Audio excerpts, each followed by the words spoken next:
지난 이야기. 외국의 침략에 이어 이번엔 북방민족이 조선을 노린다. 이에 국가주도의 군사개혁을 단행하며 이어지는 침략에 대비하는데 역사 시간에 많이 들어서 병마 절도사, 수군 절도사 많이 들어봤죠. 네, 이런 체제가 나오고요. 제일 문제가 군에 대해 보상을 해줘야 돼요. 네. 이 보상이 문제인 거예요. 땅으로. 미국 아니 그러니까 그런 거 안 줘요. 그림자 관직 이런 걸 만들어요. 관직이야 그냥. 근데 관직으로 권력과 특징은 하나도 없어. 감투만 있는 거군요. 그래서 나름 보완을 합니다. 그게 그 유명한 진법이에요. 진법. 예, 진법. 두 인물의 공통점은 킹메이커라는 거죠. 아하. 이성계가 왕이 되는데 정도전이 거의 결정적인 역할을 합니다. 하류는 이방원 보자마자 단 한 번에 왕이 될 상이로구나 이걸 알아봤다고 하더라고요. 정도전이 했던 가장 특이한 독창적인 내용이 진법에 새로 들어가요.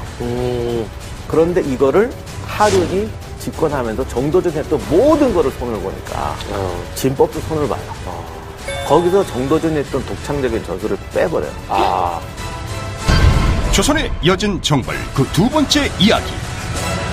하륜이 약간 정도전에 대한 것을 약간 있었네요, 있었어. 시기 질투가 조금 우리가 있었나? 소위 말하는 그 반동이라는 게 있잖아요. 네. 앞에서 한번 뭘 하면 제꼈으면 네. 또 과거로 돌아가는 거죠. 그러나 다 돌아간 건 절대 아니었습니다. 예나 지금이나 이게 위선이 좀 바뀌면 한번 물갈이를 쭉 하는 거. 예나 지금이나 똑같은 거 같아요. 근데 진법도 진법인데 조선시대 초기부터 시작해서 편제는 어떻게 좀 됐었나요? 간단히 말하면 오위체제라는 게 이제 총동원 체제예요. 네. 정규전을 대비한 총동원 체제인데 이게 참 재밌는 게 조선시대는 아까 시험 봐서 뽑았던 다양한 병종들이 있잖아요. 네. 그런데 여기는 이거 들기 시험만 통과한 애를 1사단에 몰아놓고 활쏘기 5가지 시험 다 통과한 애는 2사단에 몰아놓고 이러면 안 되죠. 되잖아요. 그럼 이걸 섞어야 돼요. 그쵸. 자, 이걸 섞을 때 두 가지 방법이 있는데 갑사라는 게 있거든요. 네. 갑사를 5개로 다 쪼개서 5개 연대에 나눠 놓을까? 아니면 갑사라는 게 있고 그보다 더 높은 병종이 별시라고 했는데 이거를 5개로 잘라서 나눠 놓을까? 아니면 1연대는 갑사를 놓고 2연대는 별시를 넣을까? 애매하죠. 그렇네요. 사람들은 별시를 더 좋아하겠죠. 더 잘하는. 더 잘하니까. 근데 쪼개 넣으면 네. 이 또 갑사를 또 별시 쪼개 놓으면 이게 또 그쵸. 팀워크가 힘이 안 좀 안 될 나오잖아요. 것 같고요. 그런 것도 있고. 그 다음 더 문제는 일반 병들.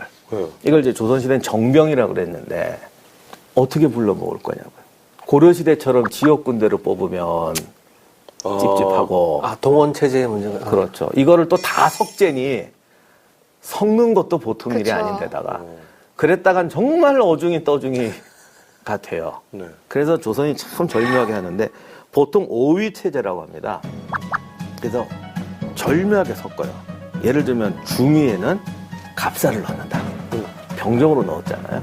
그리고 그 안에 부가 여러 개 있는데 전국에서 하는 게 아니라 경기도와 강원도, 2연대는 경상도, 3연대는 전라도 이렇게 넣어요. 지역별로. 너무 흩으면 안 되니까. 그래서 도 단위로 나눠 넣어요. 근데 도 단위로 나눠 넣으면 또 이게 약간 위험하잖아요. 뭉치니까. 그래서 1위안에 5개 부가 있는데 1부, 중부라는 중부는 항상 서울팀을 넣어요. 서울팀이 항상 거기 가서 그러니까 들어가서 감시할 수 있게. 그러니까 조선시대는 항상 5부라고 해서 동서남북 중앙 이렇게 하는데 서울에 5개 부가 있거든요. 여기를 각 위마다 하나씩 넣어요. 절묘하죠. 그래서 중앙에 있는 이 특수부대를 5개로 나눠 놓고 그 다음에 서울을 5개로 쪼개서 하나씩 다 넣고 근데 그리고 그 벌써 밑에는 도별로 섞는 거야. 벌써 머리가 아파지. 피곤해. 그냥 에라이. 지금 얘기만 들었는데 그러니까요. 진짜요. 왜냐면 근데 이게 효율이 있을까요? 확실히 노력한 만큼? 뭉치게 하는 게 좋긴 한데 뭉쳐있으면 의심되니까 그거를 해결하기 위해서는 이렇게 방법을 그렇죠. 써야죠. 그렇다고 아예 풀자니 그것도 그쵸. 그렇고 이런 절묘한 방법을 써요. 조선시대 분들이 머리가 엄청나게 좋은 건지 생각이 많은데. 누구 관리하고 감시하는 것만큼은 정말 뛰어납니다. 뛰어나죠. 근데 이제 문제는 효과가 있느냐는 네, 거예요. 그러니까 그게 좀 여쭤보고 제일 싶은 거. 궁금해요. 이게 훌륭하게 진행이 됩니까 이거죠? 아까 제가 말씀드렸죠. 탁상에서 고민하면 A라는 문제가 있어, B라는 문제가 있어. 고민하면 절묘한 답이 나와요. 보기에는 그럴듯해. A와 B의 장점을 다 섞었잖아. 그쵸. 그러면 이게 문제야. A와 B의 장점이 다 나오느냐, A와 B의 단점만 나오느냐. 이게 치명적이지. 단점만 나왔어요? 사실 장점도 다 나오고 단점도 다 나와요. 그러니까 딱히 효과가 막 그렇게 크지도 그렇죠. 그러니까 않았다는 거죠. 장점 하나, 단점 하나가 아니라 장점 둘, 단점 둘. 그렇게 됩니다. 일단 실전 훈련이 좀 잘 안 돼요. 가면 갈수록. 이게 보통 일반적인 훈련은 진법 훈련을 하고 그다음에 실전 훈련은 또 따로 하거든요. 실전 훈련은 이제 강무라고 해서 이제 사냥하고 같이 병행하는 그러니까 야동이요? 뭐 보고 오셨어요? 보고 싶어요. 야전 기동 훈련. 오늘 에너지가 넘치시더라니. 아침에 어제 푹 잤다더니. 이게 단점 같은 게 어떻게 군사적인 측면으로 보면 조금 더 두드러지지 않았을까, 단점이. 예를 첫 번째, 이제 보통 일반적인 훈련은 진법 훈련을 하는데, 이때 당시에 실전 훈련을 강무라고 했었거든요. 네. 이 강무가 뭐냐면은 사냥하고 그 다음에 야전 기동 훈련을 이제 병행하는 거예요. 근데 사실 이런 훈련을 자주 하면 좋은데 이게 문제가 있죠. 비용 문제가 있어요. 그렇죠. 그 다음에 진법 훈련에 비해서 이런 강무 훈련은 전체적으로 훨씬 더 많은 병력을 대규모로 동원을 해서 해야 되는 훈련이기 때문에 농번기 때 또 하기가 대단히 좀 힘들어요. 아, 기간 또 문제가 네, 있고. 그래서 그나마 좀 이제 조선 초기 좀 태종, 세종 때까지 좀 했는데 갈수록 이게 힘들어지니까 성종 이후에는 거의 뭐 안 했다고. 아니 근데 그래도 효과가 있으려면 훈련은 계속해서 해야 되는 거 아니에요? 이 강무라는 게 여러 가지 의미가 있는데 옛날에는 무장을 다 자기가 준비해서 가져오거든요. 네. 그러니까 말도 비실비실한 말을 끌고 오면 걸려요. 그러니까 이 강무를 한다고 소집을 하면 네. 강무가 아니라 몇 번 소집이 있어요. 이 훈련한다고 소집을 하면 훈련만 하는 게 아니라 장비 점검도 되는 거예요.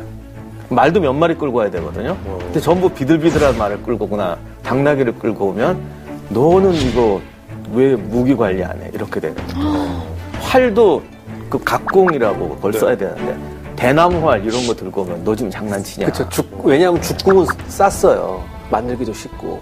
근데 죽궁 같은 경우에는 쏠 때 소리가 아주 크게 나가지고 화살도 날라오는 소리가 크게 나서 보통 이제 뭐 약간 좀 과장을 표하면 탁 이렇게 잡는 경우도 있었다 그렇게 얘기하더라고요. 뭐 이건 거의 애들이 하는 거지 이게 어디 군인 쓰는 거냐? 그런데 중요한 건 이 각궁이 엄청 비싸고. 네. 만드는 방식도 힘드니까. 아니 물소불 때문에 이게 왜냐면 수입자재로 써야 되는 거니까. 수입해요? 네, 물소불이 안 났잖아요 조선에. 물소 키우지 그럼. 물소를 수입해서 키웠어요. 물소불을 얻으려고. 근데 기후와 환경이 안 맞으니까 자꾸 죽는 거예요. 그래서 전량을 일본하고 중국으로부터 수입을 할 수밖에 없었어요. 사실 그 활 하나 만드는데 소가 2마리, 4마리? 왜 그렇게 많이 들어가요? 소를 통째로 쓰는 게 아니라 특수 부위를 쓰는데 뿔만 갖다 이 써요. 특수 부위가 힘줄도 있거든요. 힘줄. 그래서 이 특수 부위가 한 마리에서 안 나와요. 그죠. 물소뿔이 물소 2마리 분량이고 그 소힘줄이 또 2마리 분량이에요. 각국이 뿔각자예요? 네. 네. 그래서 이게 거기다가 하여간 이게 힘들어요. 그리고 하나 만드는데 몇 달이 걸려요. 왜냐면 말리고 붙이고 이 과정이 있기 때문에 금방 못 만들어요. 그리고 또 이제 이걸 접착제가 미너 브레풀이라고 해서 물고기 불에로 만든 풀인데 이게 물고기가 또 안 잡히면 안 되고 이게 민어가 또- 고급 생선이에요? 민어가 많이 나는 철이 있어서 그걸 많이 잡아서 이렇게 해야 된다고 하더라고요. 와 이거 하나 만드는데 굉장히 재료도 재료지만 시간도 어마무시하네요. 그러니까 그게 문제. 많은 분들이 잘못 알고 있는데 네. 인력을 집중 투입한다고 만들 수가 없어요. 그래서 말리고 붙이고 하는 과정이기 때문에 만드는 기간이 오래 걸려요. 그래서 옛날 전쟁 준비라는 게 이렇게 골치 아픈 거예요. 그러네요. 미리 안 만들어 놓으면 방법이 없어요. 그러니까 조선 같은 경우에는 예를 들어서 중국에서 수입 품목 중에 갑자기 물소불의 수입 양이 많아진다. 그럼 일단 중국 견제를 놓습니다. 너 이거 왜? 갑자기 많이 수입해? 이런 식으로. 아무튼 뭐 그거에다가 그다음에 이제 훈련이 진법 훈련은 연병장에서 할 수 있어요. 네. 그런데 야외 기동 훈련은 모아서 해야 되잖아요. 그렇죠. 모아서 하려면 그 동네 애들만 모으는 게 아니라 여러 지역을 그렇죠. 모아야 서울에서도 되거든요. 와야 되고. 그렇죠. 그래서 원래 기준이 열흘 1년에 2번 열흘씩 야외 기동 훈련을 하게 돼 있어요. 예를 들면 충청도 오면 몇 개 고을이 모여서 한다 이런 식으로. 근데 열흘 조선은 군역이 자가 부담이기 때문에 네. 열흘 기동 훈련을 하면 열흘치 식량을 싸가지고 병사가 와야 돼요. 우리나라 말에 밥 먹고 합시다거나 그래 생긴 것 같은데 이럴 때 안 싸가지고 와요. 안 싸워요? 그럼 배고프면 시킬 수가 없어요, 아예. 그렇죠. 그럼 왜 너 안 싸웠니? 없어서 못 싸웠습니다. 그럼 뭐라고 그럴 거예요? 거기다 말 끌고 와야 되는데. 그러면 훈련이 완전히 못하게 되는 거죠.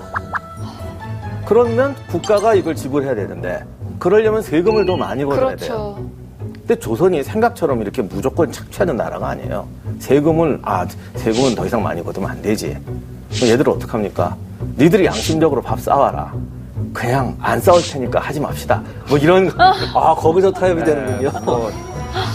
그러게 세월이 오래 가다 보니까 임진왜란 때쯤 오면 그냥 훈련한다 그러면 애들만 우르르 나와서 동네 산바퀴 돌고 그러니까 야외 기동이라는 건 아예 꿈도 못 꾸고 이렇게 돼서 이제 군비가 해이해지는데 제가 이 말씀을 드리려는 게 아니라 세종 때는 그래도 어떻게든 했어요. 꽤 했다는 거. 나름. 그래서 조선이 자꾸 안 좋은 점만, 문제점만 지적하니까 네. 내내 그런 줄 아는데 그래도 이걸 그래도 어떻게 했어요. 처음에는. 지금 얘기 들어보면은 조선은 그냥 세종 때다. 그래, 맞아요. 제가 그 말하고 그냥 믿을 분은 세종대왕밖에 없어요. 그리고 이제 또 상황이 다른 게 양계지방. 여진족하고 싸우는 여기는 일하며 싸우자라는 구조인데, 심할 때는 활 메고 나가서 농사를 지으라고. 근데 여기는 진짜로 득달같이 말 타고 그렇죠. 쳐들어오니까. 그래서 싸움이 일하는 구조니까, 뭐 아까 향리가 무술 연습도 못하게 한다. 이건 남쪽 얘기고, 네. 거기는 자체로 우리가 생각했던 그런 사적 구조가 다 있어요. 누가 대장하고 누가 정찰병한다. 이거 다 살아남아야 해놓고서. 되니까. 네, 그렇게 하니까 동원 체제가 좀 빠르고. 자, 근데 이 훈련을 하고 뭐 어쩌고 하는데 같이 훈련 내용이 또 중요하잖아요. 근데 진법 훈련은 어떻게 했나요? 진법 그러면 많은 분들이 삼국지에 나오는 제갈량의 진법을 생각하는 분들이 그렇게 많더라고요. 네. 갑자기 뭐 쫙 하면 100명이 1000명, 10,000명으로 보이고. 그렇죠. 그리고 뭐 산에서 안개 쳐들어가고 피우고 들어가면 사방이 막혀 있고. 사방이 저이고. 그런 거 아니고. 그러면요? 공격, 대형. 그러면 우리는 또 이상을 생각하는데 한 1열, 2열, 3열, 4열 부대가 많잖아요. 단위 네. 부대로. 그럼 예를 들어 앞에서 보병이 방어진을 치고 기병, 제1기병 돌격! 길이 막히면 못 가잖아요. 그러니까 그 기병이 달릴 수 있는 길을 만들어 놔야 돼요. 이거 되게 중요합니다, 지금. 네. 그래서 포메이션이에요, 그냥. 포메이션 하는데 우리가 생각하는 것처럼 뭐 적이 들어오면 뭐 이게 수십 가지 변화를 일으켜 이거 복잡하고 가장 중요한 거는 부대가 이동할 수 있는 길을 만들어 놓는 거예요. 그러니까 보통 조선의 진법은 기병하고 보병이 중대를 이루어요. 그리고 한 대대가 이제 편제를 하는데 제일 특징이 보병이 앞에 방어벽을 쌓아요. 방진, 사각형진, 뭐 예진, 앞이 뾰족한 진, 원진 이런 거 얘기하는데 이 형태가 간단하게 생각하면 방패든 보병이 방벽을 쌓는데 원형으로 쌓느냐 사각형으로 쌓느냐 이거의 차이예요. 그리고 원리는 되게 비슷한데 그 방벽 안에 기병과 보병의 연합중대가 포진을 해요. 그래서 이 팀들이 튀어나가거나 적이 들어오면 싸든가 이런 식으로 상당한 공간을 갖고 바둑에 이거 화점 놓듯이 포진을 하고 가운데에 사령부와 예비대가 있어요. 그래서 가운데에서 이제 지휘하면서 하는데 이 진이 규모가 커지면 중앙부도 보병으로 또 몇 개의 방벽을 쌓을 수도 있고 뭐 하여간 이런 식이라고 생각하시면 돼요. 그래서 뭐 너무 복잡한 생각 없이 방벽을 어떻게 그리느냐 그리고 이제 포메이션을 안에 들어가서 위치를 하느냐의 차이죠. 그래서 이게 이제 기본 훈련인데 이것도 하기 사실 힘들어요. 그래서 사실 교본에 보면 이렇게 돼 있어요. 그냥 방진만 연습해라. 아니 근데 그게 맞는 게 사실 저희 지난 시간 그 중국의 예를 봤어도 그 교본에 보면 하나만 추가로 연습해서 결국은 이뤄낸 거잖아요. 맞아요. 그렇죠. 대신 서로를 믿어야죠. 네, 그래서 기본 대응을 만들고 삼국지에 나오는 뭐 장사진, 학익진, 언월진, 어린진 뭐 별거 다 있어요. 장수가 알아서 그때그때 하는 거다. 이렇게 돼 있습니다. 생각보다 체계적인 게 아닌 거 아닌가요? 아니 근데 이것도 힘들어요. 아유, 그럼요. 이것만 해도, 그러니까 남자들 알 거예요. 풀려서 처음 들어가서 열 맞춰 걸어가는 것도 힘들어요, 사실 처음에. 그게 정말 희한한 게 어느 분대건 꼭 있죠. 명은 꼭 있어. 왜 이걸 못 맞추지? 아 근데 이제는 많은 분들이 공감할 수 있는 게 왜 그 군대 예능도 있었었잖아요. 그런 거 보면 진짜 모서리에 있는 사람이라든지 아니면 그 발 맞춰서 걷는 거를 못하는 사람들이 있더라고요. 그러니까 그것도 힘든데. 네. 이거는 그 정도 수준이 아니잖아요, 지금. 그리고 뭐 깃발을 흔들고 어쩌고저쩌고 하라 그러는데 이 왜 아는 애들이 중요하냐면 사실 넓은 데서 갑자기 뭐 원진 방진 해서 100m 200m 뛰어서 딴 쪽에 가서 포진한다? 이거 못해요. 하늘에서 보는 것도 아니고. 그렇죠. 결국은 깃발 뽑는 게 아니라 아는 사람 따라간다고요. 이것도 방향 감각 좋은 애가 있어요. 그러면 네, 있어. 대장 따라가고 하는데. 그렇죠. 맞아요. 야, 네. 남쪽으로 가라니까. 어디요? 이런 애들이. 그래서 항상 그 훈련할 때 보면 기준을 잡는 사람이 굉장히 그럼요. 많아요. 왜 되게 맞아, 얼굴 보고 맞아. 따라가는 거거든. 근데 생 모르는 사람들이 모였어. 자, 이번에 뭐 360가지 변화. 12가지, 아니야. 2가지 변화만 그렇죠. 해도 어디로 가야 될지 몰라요. 그래서 아는 사람이 중요한 거예요. 아니 근데 나는 지금도 그런 게 그래서 이게 그럼 연습은 제대로 됐어요? 그러니까 이거 했다니까요. 또 세종 하면 때만요? 아니면 다른 때도? 사실은 세조 때까지도 했어요. 하긴 했어. 그게 한계. 네. 그게 한계. 그리고 내금이 갑사 이게 중앙권 그러니까 위로 올라가면 또 좀 해요.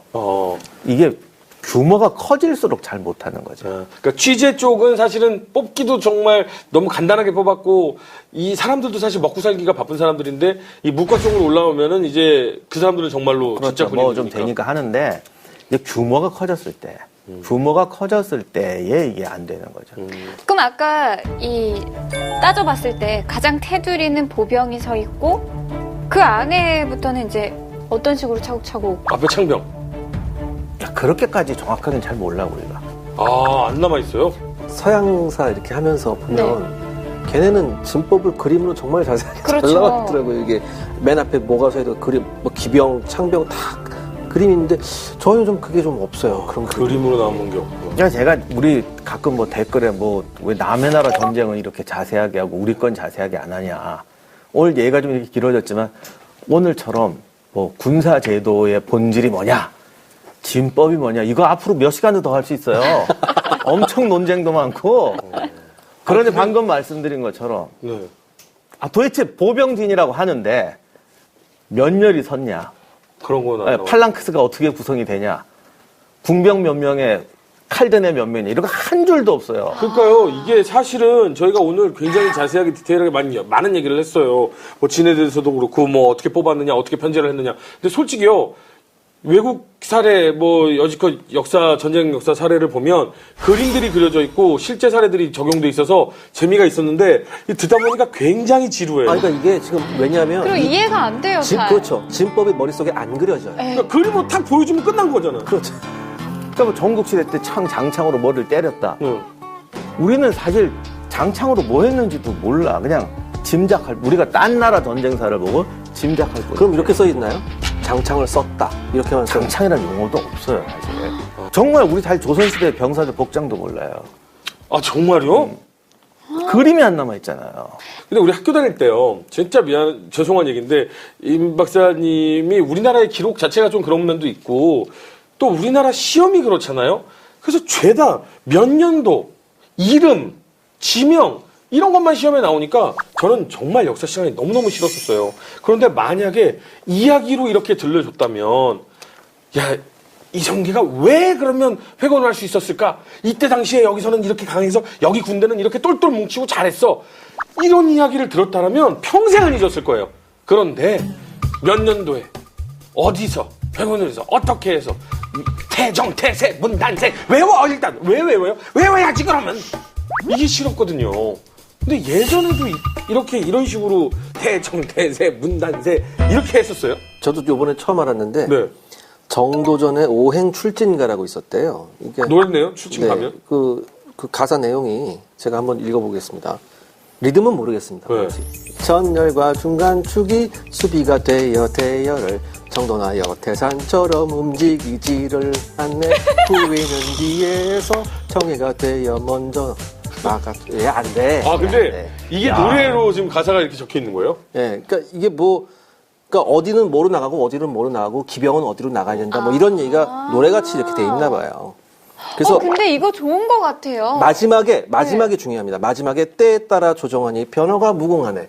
찬양 일색으로 나가는 거죠. 이렇게 이것대로 하면 이렇게 된다. 아니, 왜 우리 암기할 때도 노래로 하면 더 귀에 잘 맞아요. 들어오는 것처럼. 옛날 우리 왜 화학 그 주기율표 외우는 그 노래 있었잖아. 주기율표도 그렇고 어떻게 뭐 외웠어요? 이제 잊어버렸어. 까먹었어.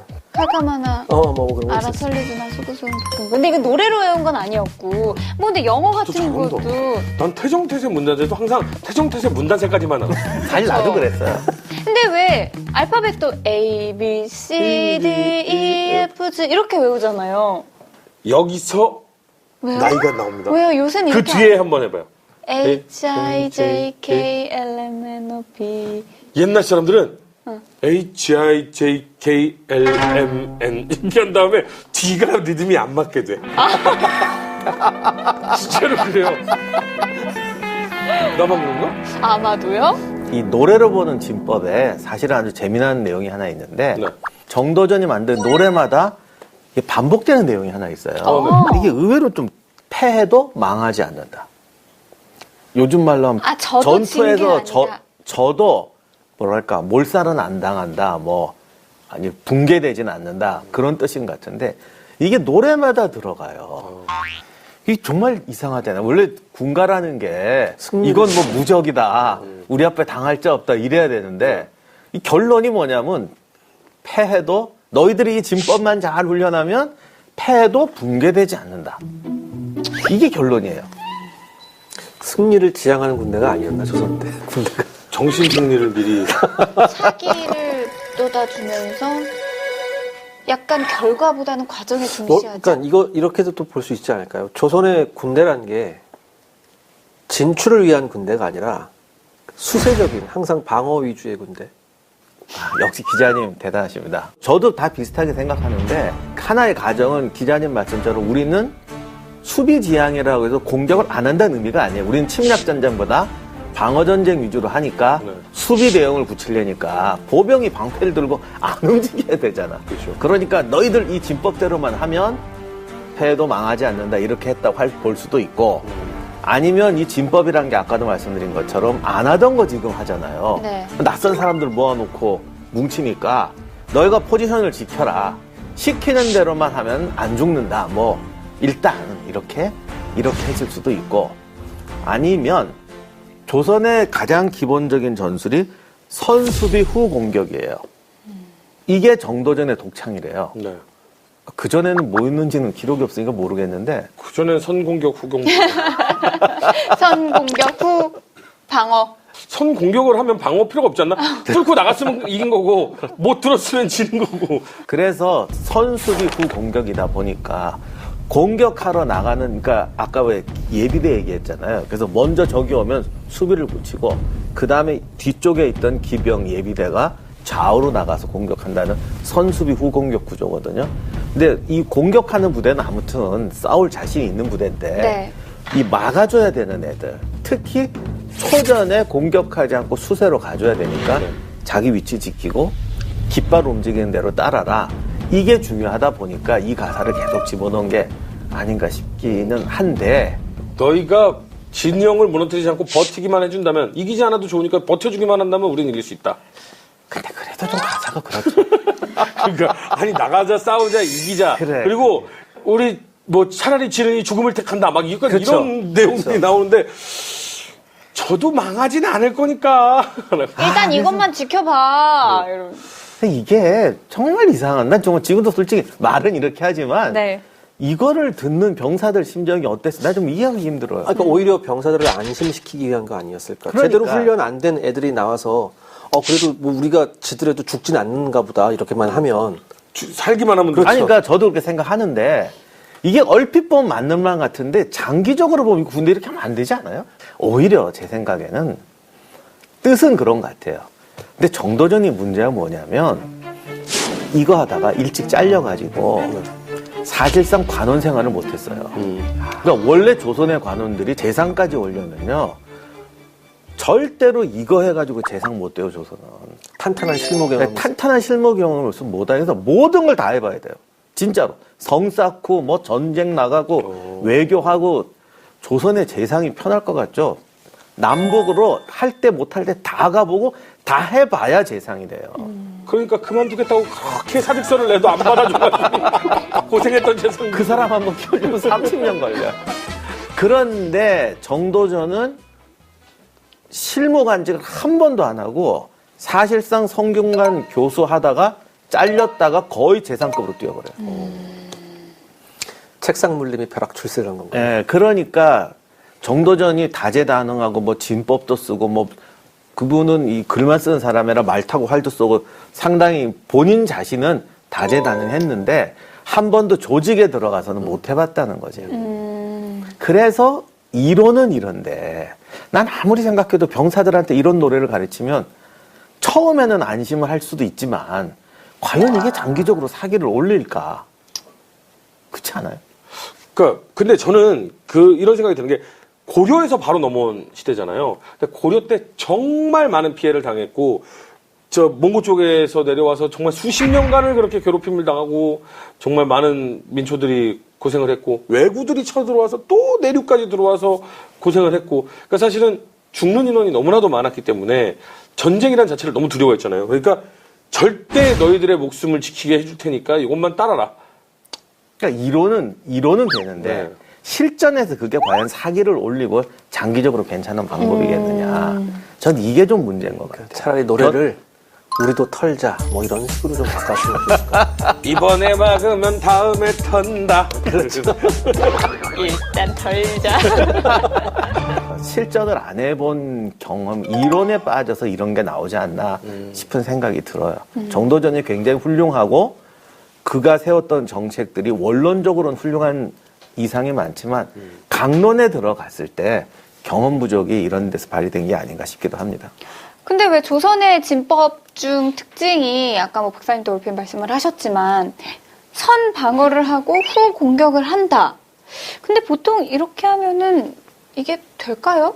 아니 근데 우리가 활을 잘 쏘잖아 우리가. 네. 우리가 활을 잘 쏘니까 지금도 얘기를 했지만 우리는 각궁을 쓰고 또 이 활에 굉장히 중심을 두고 훈련을 했으니까 방패병들이 일단 막으면 활로 정확하게 이렇게 노림샷을 쏠 수 있잖아요. 그렇죠. 그러니까 적들이 왔을 때 상당 부분 적의 세력을 무너뜨릴 수 있죠. 그러니까 쉽게 말해서 적이 공격을 할 때 적의 공격을 흡수하는 방법엔 여러 가지가 있는데 첫 번째 방법은 되도록 많은 적이 우리 진까지 오는 와중에 무너뜨리는 방법이거든요. 그래서 어느 정도 그 공격의 탄력이 활을 맞으면서 오다 보면 어쩔 수 없이 공격의 탄력이라는 게 확 줄어들어요. 그렇죠. 우리 진영까지 앞에 왔을 때 그때 뒤에서 기병이 좌우로 나가서 그때부터 하는 거죠. 아까 연습했던 그 이쪽 바꿔가면서 이렇게 찌르고 다니는. 단 이때도 가장 좀 안타까운 게 뭐였냐면 단병 접전에 대한 좀 보병들 간의 단병 접전에 대한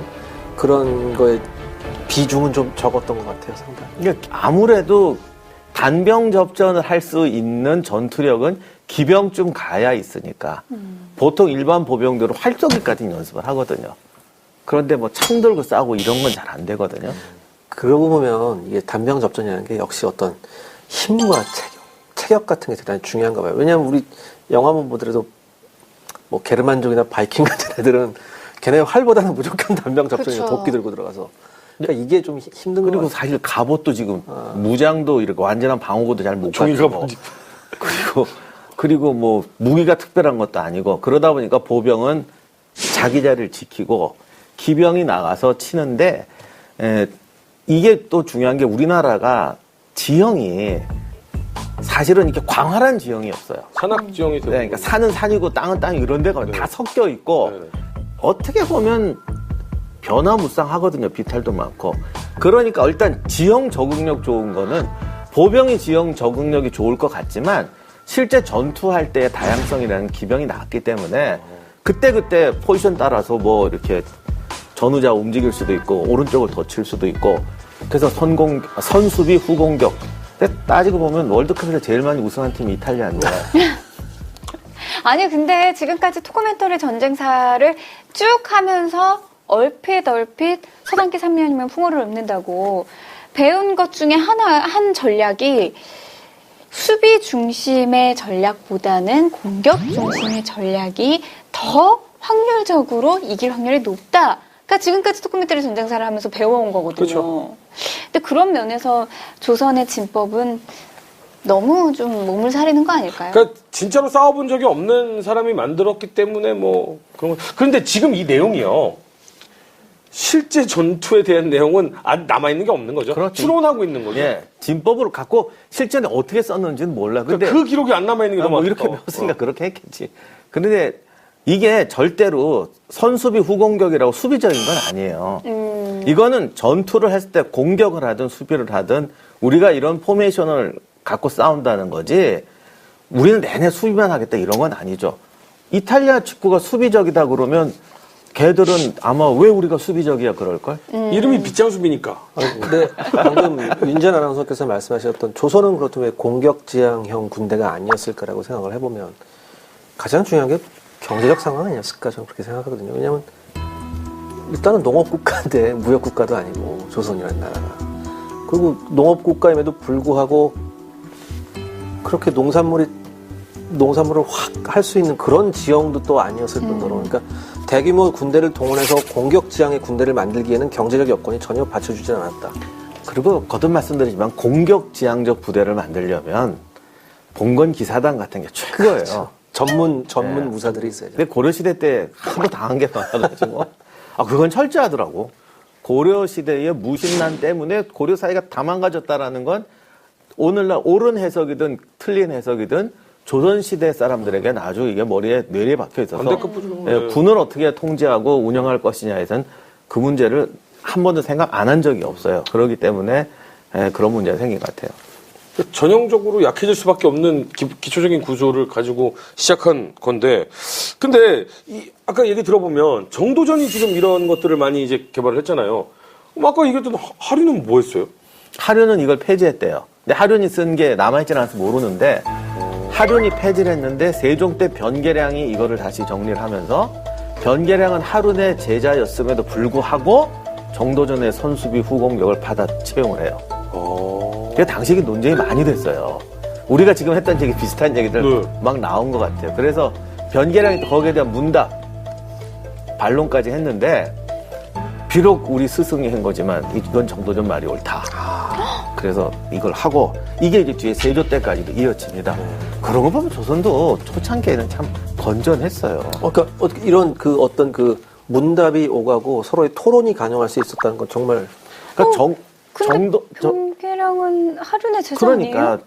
정도전의 흔적을 지우느라고 다 바꿨거든요. 그러니까 경복궁이라는 이름도 정도전이 지은 거거든요. 그 전각 이름을 다 새로 졌는데 그것도 하륜이 다 바꾸고 하여간 싹 고쳐요.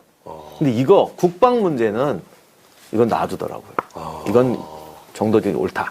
그래서 이것만은 채용해야 된다. 그래서 채용을 했어요. 그리고 뭐 그랬더니 또 당신 뭐 이런저런 거 해요. 별치상 문제도 다 있어. 저기 후위를 공격하면 어떡할 거냐. 그러니까요. 아니 근데 전쟁에서 후위를 공격하는 거를 그거는 그 후위를 공격을 놔뒀다는 건 다 뚫렸다는 얘기인데. 그거는 한마디로 그 장수가 멍충이라는 거잖아요. 그러니까 요즘 댓글 논쟁 같은 게 당시에도 있었나 봐요. 그래서 변계랑도 똑같은 말을 합니다. 그래요? 네. 그걸 말이라고 하냐. 뒤를 뚫렸으면 이미 멍청한 거지. 그죠. 뭐 그리고 그렇게 보통 얘기를 하죠. 장수와 제1경호대가 이렇게 딱 있고 그 앞에 이제 진을 치게 되는데 장수는 항상 무방비고 있는 거예요.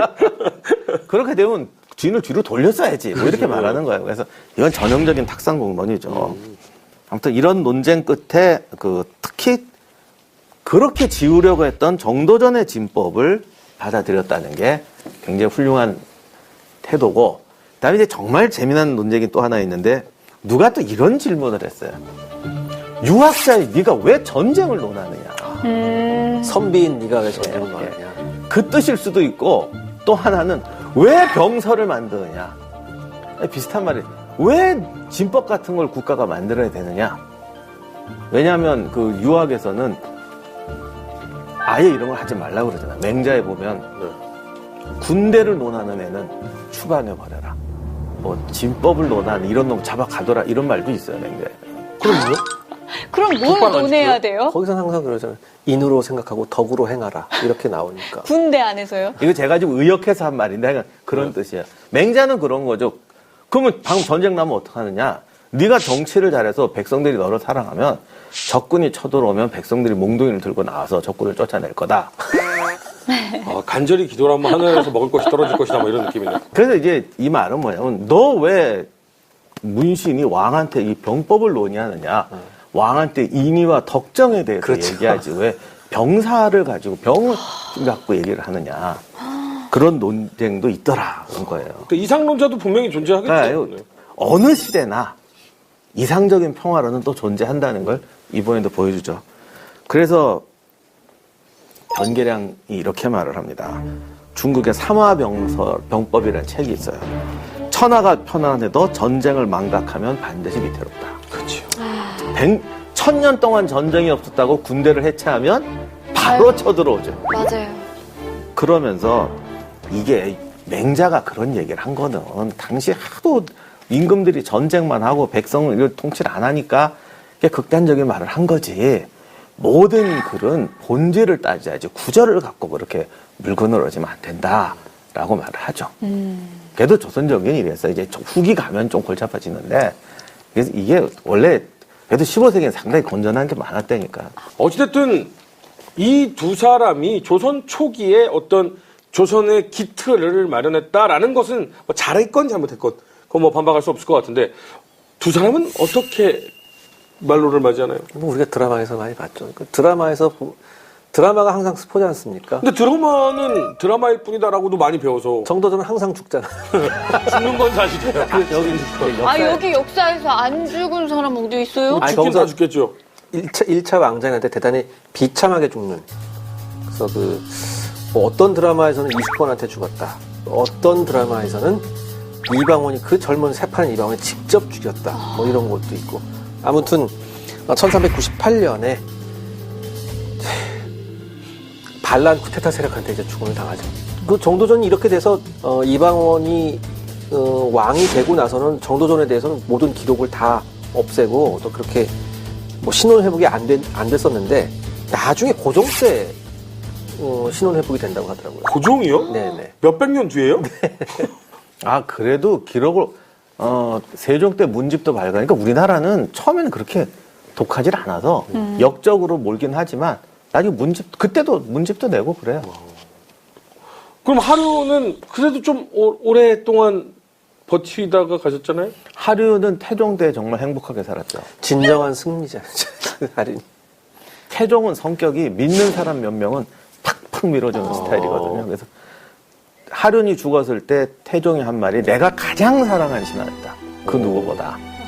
정도를 넘어가면 또 태종이 가만두는 사람이 아닌데 어쨌든 그 선 안에서 잘 유지하다가 오래오래 사시다 가시는데 근데 재미난 게 실록에는 술을 안 먹어서 빨리 돌아가셨다고 또.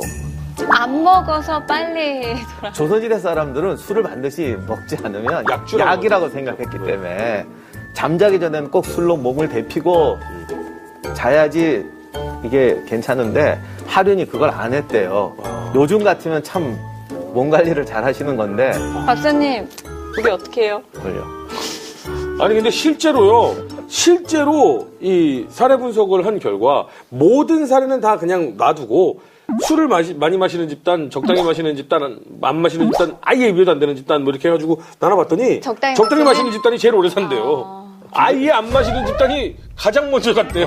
누가 제일 먼저 죽나 보면 되겠네. 자, 이쪽이 오래 사느냐, 저쪽이 오래 사느냐. 아무래도 우리가 먼저 갈 것 같은데. 하여간 그래서 하륜은 뭐 그랬대는데 이제 재상으로 태종 때의 전반기를 아주 이렇게 하다가 이제 돌아가십니다. 근데 하륜이 자식이 없었죠. 서자만 있고. 아. 그러니까 태종이 참 약은 게 그런 하륜은 아무리 밀어줘도 괜찮은 거예요. 그 뒤가 어차피 물려받아서 갈 사람이 와. 없으니까. 아. 그런 게 또 있었구나. 그러니까 정치력 하나는 조선시대 어떤 왕도 나중에 영조 정도일까. 하여간, 정치력 하나, 이 눈치, 사람 다루는 거, 이거는 태종 따라올 사람이 없어요. 야, 조선시대에 오래 살아남으려면 자식이 없는 게 좋은 방법이야. 아니면 딸 만났거나 아니면 서자 만났거나. 저희가 이제 제일 처음에 얘기했듯이 이제 조선 초기 그리고 여진이 지금 이제 득세를 하는 이 시기를 지금 얘기를 했는데 우리는 이렇게 나름 좌충우돌 하면서 편제와 진법과 이런 것들을 연구하고 기틀을 마련하고 있었는데 이때 당시에 여진은 어땠나요? 중국이 이때 조선이 건국할 때 원나라와 명나라의 교체기였죠. 네. 이 중국에서 이 왕조 교체가 나면요, 이 만주가 부글부글해져요. 왜냐하면 만주에 대한 통제할 틈이 없거든요. 네. 그래서 이쪽이 이제 버글버글 일어나는데 만주에 이제 여진족들이 좀 흩어져 살고 있었는데 몽골, 그러니까 원나라 지배하에서는 여진족들이 다 분열되어 있었어요. 그러다가 이제 명나라가 이제 통일을 하는 과정에서 뭔가 이렇게 막 부족끼리 이렇게 독립하고 힘을 얻기 시작하죠. 그런데 만주를 통치하라고 보냈던 연왕이 나중에 영락제입니다. 그 명나라 황제 중에서 가장 적극적으로 대외 정벌을 했던, 베트남도 정복하고 몽골까지 쳐들어갔던 영락제죠. 이 영락제가 황제가 됐을 때가 이제 세종 때인데 자기가 원래 또 그 바닥에 만주에 기반이 있었고 이제 남은 게 만주니까 여진족을 통제하기 위해서 이게 통제한다는 게 뭐냐면 관직을 주고 그걸 우리 이제 복속이라고 하는데 그게 뭐 어마어마한 복속은 아니에요. 생각하는 것처럼. 그래서 이 구역의 부족들에도 위라고 관직을 줘요. 뭐 건주위, 모련위 무슨 위를 주고 말로는 이제 신하 관계가 생기는 거죠. 그런데 이렇게 해놓으면 제일 큰 문제가 뭐냐면 부족들끼리 전쟁을 하면 명나라한테 개입할 구실을 주는 거예요. 왜냐하면 나의 이 관직을 받았기 때문에 너희들끼리 싸우면 안 된다. 이런 식의 개념이죠. 이게 뭐 속국 개념, 요즘 세계도 그렇잖아요. 뭐 전쟁하면 너희들 왜 전쟁하냐고 강대국들이 개입하는 그렇죠. 경우가 많은데. 하지만 너 더하면 우리가 너 친다. 그렇죠. 뭐 우리는 늘 또 그 속에 살고 있고 네. 그런 체제예요 이게. 그래서 서로 싸우지 못하게 합니다. 그러면 이 얘기는 뭐 나쁘게 보면은 그냥 복속했다라고 할 수 있지만 좋게 보면 여진 쪽에 좋게 보면 싸우지 않고 힘을 키워서 뭉칠 수 있는 기회도 될 수 있는 거네요. 근데 태종 집권 이후에 네. 그 상황을 좀 보면 그 여진을 둘러싸고 명과 조선이 좀 갈등을 겪습니다. 예를 들어서 이제 명의 이제 성조가 방금 말씀하신 대로 여진 세력에 대한 영향력을 증가시키기 위해서 뭐 이제 관직도 주고 그 요동하고 만주 일대에 여진 미소라는 걸 설치를 해요. 근데 이것 때문에 이 지역의 많은 그러니까 여진족들이 명에 충성을 하게 됩니다. 그렇게 되니까 조선하고는 더 갈등이 여진족하고 또 갈등이 심해지게 되겠죠. 그래서 조선 이에 대한 보복으로 여진에 대한 무역을 전면 중지해버려요. 그러니까 여진을 공식적으로 왜 인정하느냐.